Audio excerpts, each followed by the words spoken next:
Salut à tous, c'est Mickaël, j'espère que vous allez bien. Aujourd'hui, on se retrouve pour une nouvelle vidéo. On va parler de gestionnaire de mots de passe physique. C'est quelque chose que j'ai découvert assez récemment et que je trouve vraiment très intéressant. Alors, je pense qu'effectivement, si vous êtes dans le milieu de la cybersécurité depuis un certain temps, vous commencez à connaître les gestionnaires de mots de passe logiciels. Ce sont des coffres-forts numériques dans lesquels on va pouvoir stocker l'ensemble de ces mots de passe et surtout, on va pouvoir générer des mots de passe qui sont extrêmement compliqués et on n'aura plus besoin de les retenir. Un seul mot de passe à retenir pour déverrouiller l'ensemble de la base de mots de passe. Aujourd'hui, on va voir justement l'alternative physique qui pourrait faire exactement la même chose et qui pourrait apporter encore une couche de sécurité supplémentaire. Bien sûr, ça va avoir un coût parce qu'il faut acheter du matériel. Mais on va voir qu'avec les puces cryptographiques, ça peut être extrêmement intéressant. Avant de continuer cette vidéo, je vous invite tout de suite à liker et à vous abonner pour ne pas rater les autres vidéos en cybersécurité que je peux produire. Alors, je vais vous présenter quelques sociétés qui font des produits de gestion de mots de passe sécurisés et physiques. Alors, ce n'est pas une revue de l'ensemble du marché, parce que bien sûr, je pense qu'il en existe plein d'autres, mais l'idée c'était d'abord de vous présenter le concept.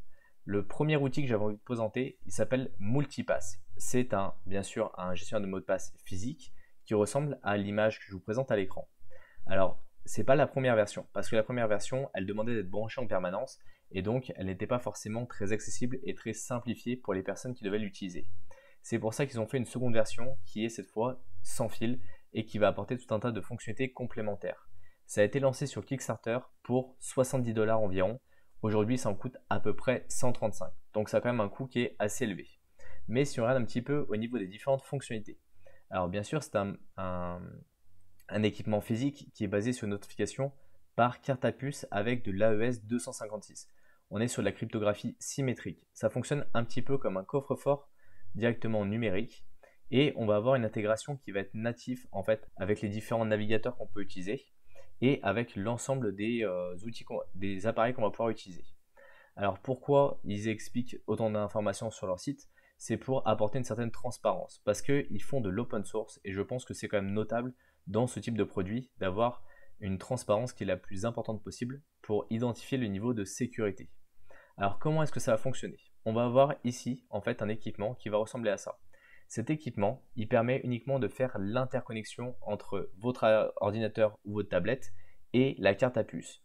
Vous allez avoir deux cartes à puce. La première avec un code PIN que vous allez mettre dessus qui va permettre de faire la partie cryptographique et la deuxième qui est une sauvegarde si jamais vous perdez votre première carte cryptographique. Et ensuite, cet petit appareil va uniquement faire la lecture avec chiffrement et déchiffrement des informations qu'on va pouvoir lui transmettre. Le gros avantage de cet appareil, c'est qu'il va utiliser l'HID. Donc c'est tout ce qui est authentification directement de matériel sur un ordinateur. Ça va complètement contourner l'ensemble des éléments. Vous n'avez pas besoin d'installer un driver ou autre. Ça va être intégré de manière native et donc ça va fonctionner comme un clavier. Et donc, lorsque vous avez besoin de vous authentifier sur un site web, vous allez lui dire que vous allez choisir par exemple l'authentification sur GitHub. Vous allez appuyer dessus et lui, il va saisir les informations comme pourrait le faire un clavier. Donc c'est complètement transparent et ça apporte un niveau de sécurité qui est vraiment élevé. Vous, la seule chose que vous avez à faire, c'est de saisir votre code PIN pour déverrouiller la carte à puce que vous allez brancher dessus. Et après, vous allez naviguer dans le menu et vous allez cliquer dessus. Alors ce n'est pas un outil que j'utilise, mais que je trouve vraiment très intéressant et que je pense que peut-être que j'achèterai dans un futur plus ou moins proche. En termes d'interface, on trouve une interface qui est assez traditionnelle au gestionnaire de mots de passe, parce que bien sûr, il y a un petit logiciel qui va avec pour le PC pour pouvoir interagir de manière un peu plus propre avec. Donc on a bien sûr les sites web d'un côté, on a les informations qu'on va pouvoir mettre de l'autre. On a également la partie FIDO 2 qui est très intéressante, qui permet de faire de la double authentification via carte à puce, un peu comme la YubiKey. Donc c'est globalement un niveau de sécurité qui est quand même très élevé. Et après, pour tout ce qui est téléphone, comme je disais, c'était assez embêtant d'avoir un câble qui est branché sur l'USB-C.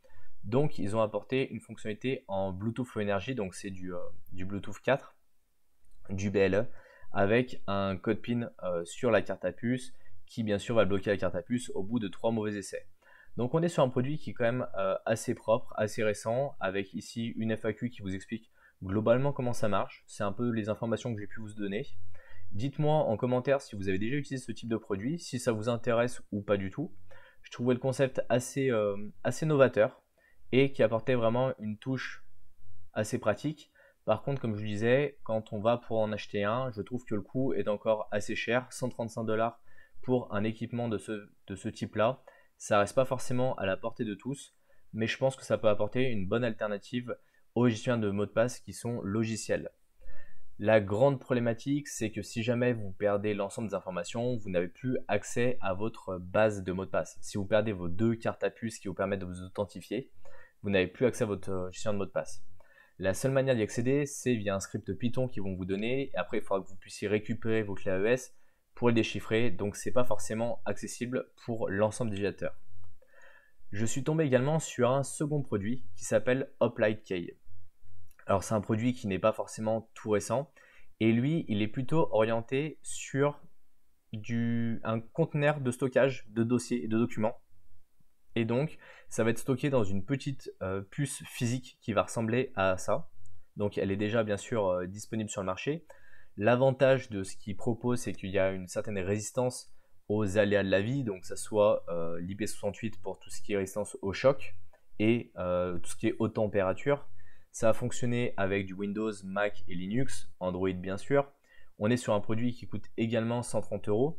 Et là, ça fonctionne vraiment comme un gestionnaire de mode, comme un gestionnaire de conteneurs chiffrés, un peu à la VeraCrypt.